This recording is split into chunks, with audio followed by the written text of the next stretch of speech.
each year, whenever we analyze accident data, maneuvering flight is a phase of flight that's listed. It's always one of the highest phases of flight in which accidents occur, especially if you look at the ones with high levels of injury.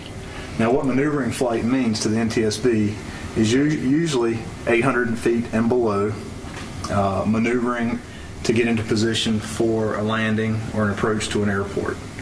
And some of the common themes that we see are stalls and spins at a low altitude. We see some aerobatics, especially unskilled, unthought of, untrained for, and also buzzing. So those are some of the subjects that we've seen when we analyze this accident data that make up the majority of the maneuvering flight type accidents. Have you guys got any examples? Have you seen anything in your aviation careers that fall into the... I think stall spins is something a lot of pilots just don't dedicate enough time to really be proficient. Stalls and spins really are nothing to be afraid of. The key is to become familiar with stalls and spins at altitude instead of in the traffic pattern. Stall spins is an area that pilots need to be trained in appropriately. You need to be aware of what it's like to get into one, when to notice an onset of one, situations where you could get into one, and what to do if you do find yourself there. So, very important. You know, since I'm kind of the aerobatic guy here, stall spins is something we obviously train for, and I can't overemphasize enough, you know, the quality that it brings to your pilot tool chest to train for something like that. I think, you know, I think in the past, you know, they kind of quit doing stall spin training, you know, but I mean, I think they ought to. If you don't have the opportunity to do it at the flight school, I think you need to go out of your way to find somebody to get you in an airplane that's more than adequate to do that. You've got a qualified instructor, and get used to the unnatural attitude and what the airplane can do. It'll give you so much confidence in the long run. And you know, which kind of gets into the next thing here, unskilled. You're not going to do something stupid where somebody think, well, you know, maybe I can do something, and then all of a sudden they're learning in a stall spin situation below 800 feet. That just doesn't make sense. Yeah, I've spoken to some Columbia owners, and you know, have told me, hey, you know, I've you know, did a roll or so forth in the aircraft. I'm like, okay, that's nice that I can do it.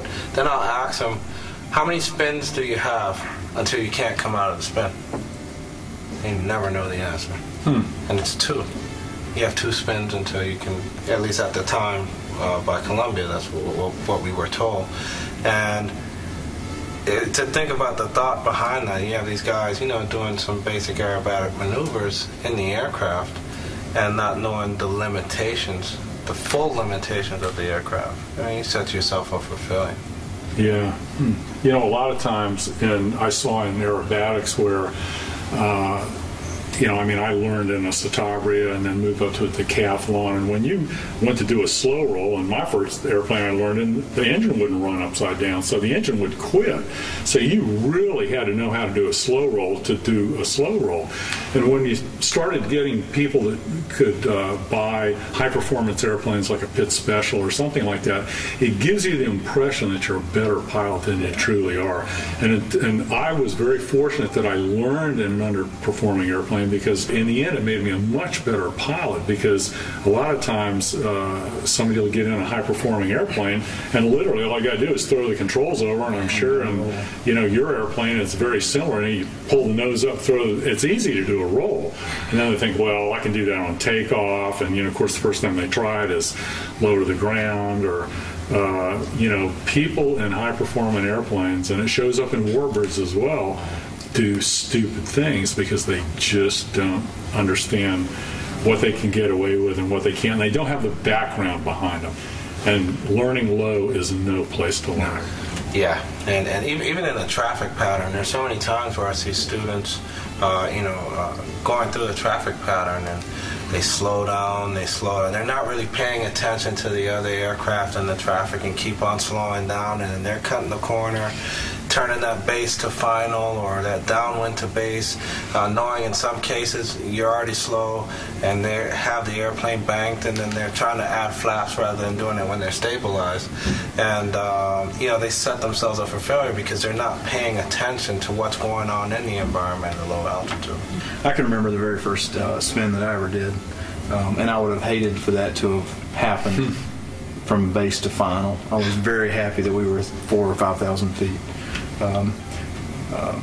Of these that we list in maneuvering flight, aerobatics and buzzing or low passes or whatever are decisions that we make as pilots to do things that are probably not the smartest thing.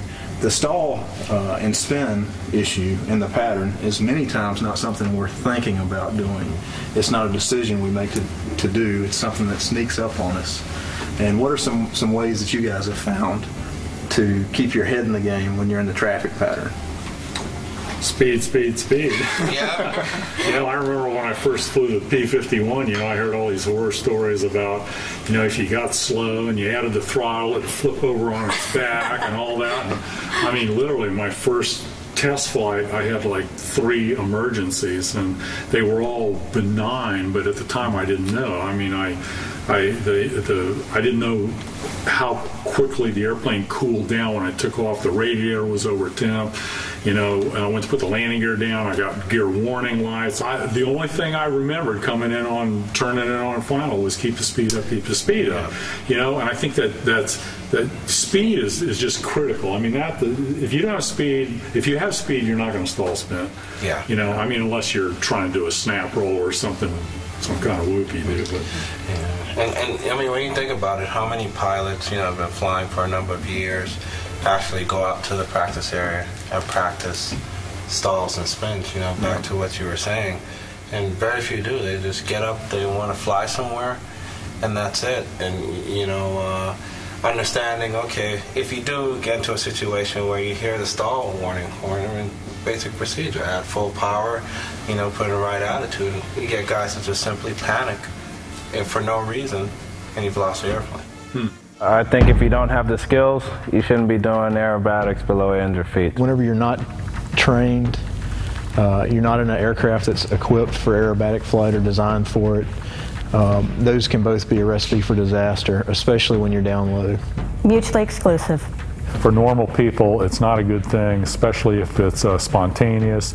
You're not capable of doing that. A lot of times we get into airplanes with a lot of performance, get a little bit of ego going, show off for your friends, hey, let me pull up and do a roll.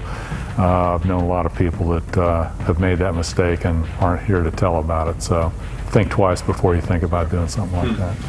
Well, it's kind of interesting. If you got to give some people the option, they may not want to go do a whole course in aerobatics or something. But the bottom line is if you don't have that opportunity, then don't get in a slow situation. Yeah. Keep the speed up. One of the things that I experienced and I learned with other people that were learning aerobatics is when you first, this is just a specific example that I directly relate to spins, when you first do a spin, it's just like rolling upside down the first time in an aerobatic airplane. You get upside down and you're looking around, you're going, oh my God, this is so weird, and I feel the blood going to my head, and you're not used to the environment. And what happens is the more you practice that, all of a sudden what happens is the physiological aspects go away. Now you begin to focus on where's my nose attitude, or where's the RPM doing, what's the thing. You begin focusing on things. And once you begin to do, if you've done a lot of stall spin training, then when it finally happens, you're not worried about oh wow, this is such a weird environment. You're now focusing on exactly what you need to do to get out of it. Right. So experience, I think, is a big I have to agree, once again, from the academic side. First of all, I think the idea of making sure you have a certificated airplane, an airplane that is built to do stalls and spins, or spins in particular, and that you've got a qualified instructor, and then go practice with that instructor.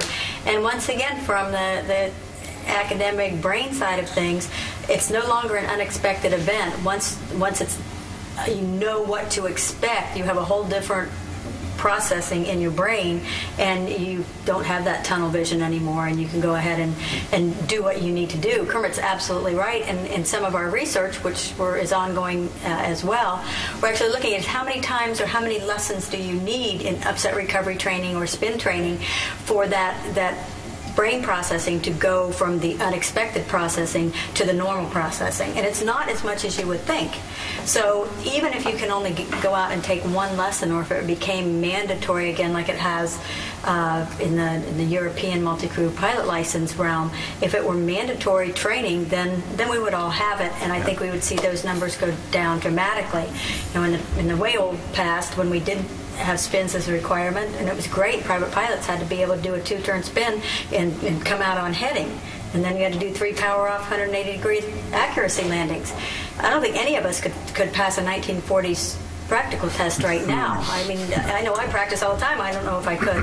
But to get out and find a good instructor with an airplane and practice the spins. And the other, I want to address your idea of hearing the stall warning horn and panicking. One of our main problems in the U.S., however, is that at the very first sport pilot, recreational pilot, and private pilot level, what do we teach pilots to do? We teach them to ignore the stall warning systems installed in the airplanes and practice full aerodynamic stalls. So the fact that we need to practice full aerodynamic stalls is absolutely true. The fact that the primacy of teaching them from the very, very first to ignore the stall warning horns is one of our main problems in our industry today, because there's no reaction to that stall warning horn. Exactly. And they've just learned to wait for the airplane to recover itself, and what's that noise? Yeah. It was interesting, something came to me while you were talking there, and it's one thing to be familiar with the environment when it's in the spin, but what just came to me, I think is very important to point out, is the fact that by doing spin training, you're doing everything up to and including the brake. So now all of a sudden you put yourself that you know when it's coming, where if all of a sudden it just happens, okay, now I'm used to it, I've done them, whatever, but the reality is by doing the spins, you've done everything up to and including getting into the spin. So I think that's a key point that just hit me. But then we need to back it up into the real world and say, what is the first indication of a stall? And they'll say, oh, you mean the buffet? How about before that? How about before that? How about before that? And the check ride stall is here. I'm going to do a stall, and they give you one of these accelerated things. The nose goes like this, but you say put them in a nice 1G. You're trying to stretch that glide. Stall warning horn. It's what's that noise? Oh, I don't know. Here.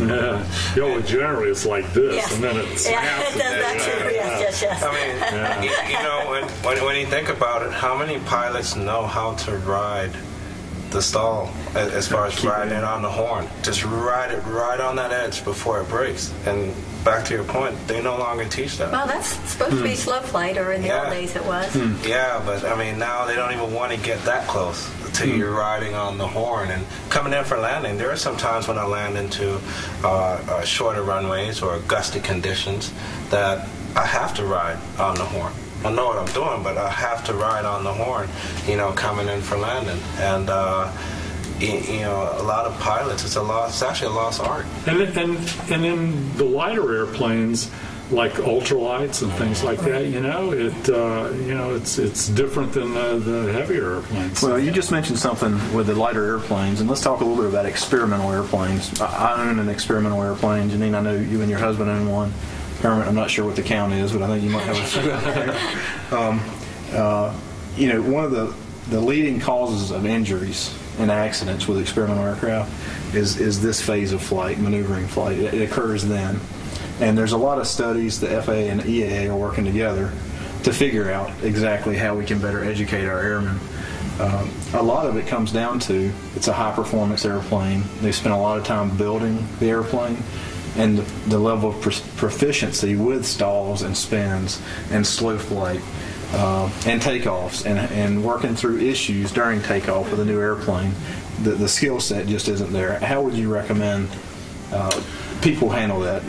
Well, I mean, I think there are a lot of home builders out there that have the ability to build the airplanes, but not necessarily are qualified test fly them or potentially even flying them. You know, so I would hope that they would be smart enough to try and incorporate somebody that would do the test flight for them or is familiar in that type of an airplane, and take advantage of somebody else's skills at the expense of your ego, and then learn from whatever it takes to build up to the level of the proficiency you need to fly a high performance home build or any kind of airplane. Actually, people just don't buy Learjets and start out and that's their first airplane. You got to build up slowly from something.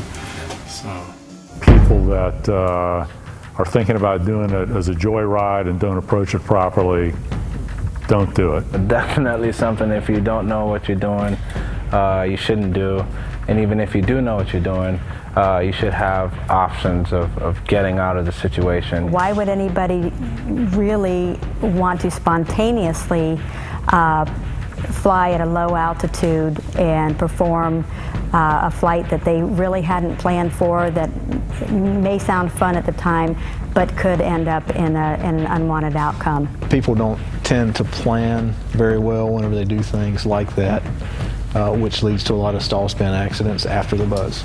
Well, buzzing is kind of an interesting scenario in aviation. I mean, in the warbird crowd, we always make overhead brakes, and sometimes we make missed approaches, a low flyby, and then kind of a peel up. But I think most of us that fly warbirds, it's just kind of part of the crowd. Whether you consider that buzzing or not, I don't know. I mean, to me, in my mind, buzzing is doing something that is something that's illegal. I mean, technically, you can fly 500 feet from personal property and things, so theoretically you can roll your wheels across a calm lake if you want to, as long as you stay 500 feet from the water skiers.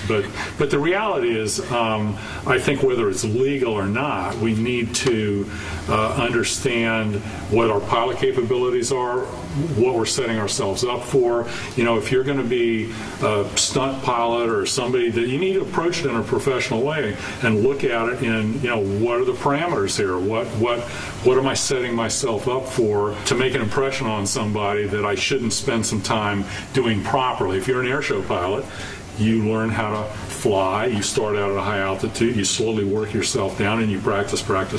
And I think the bad word buzzing gets is because people do things spontaneously. Yeah. They do things without the ability to have the capability to get out of a situation, or even know how not to get into a situation. A high-speed pull-up or something that they wait too long to get the nose down, or they fly by and they're looking at somebody and the wing hits a tree or something. That's not good. And buzzing in a P-51 is different than buzzing in an ultralight. In an ultralight, you're pretty much down there anyway. So what's a buzz job in an ultralight? It's not that impressive. But I think the main thing is, we all sometimes want to show off our skills or whatever, but we have to do it in a way that certainly is legal, but certainly I think is safe as well. And I think there's opportunities to fly low and enjoy it, whether it's out over the water or out over open space or something like that, and it's a fun part of flying, because you get a little bit of a ground rush. Flying Mach 2 at 50,000 feet isn't all that fun, but if you can fly 150 miles an hour at 50 feet or 20 feet, but in a safe manner. Right. Yeah, because of the reality, we take off and we land. We know what it's like to fly low, but we need to understand the considerations for obstacles and, not doing something stupid low, and pilot capabilities, and back to what is legal. And, it's one thing to put yourself in jeopardy. It's another thing to put others in jeopardy, and that.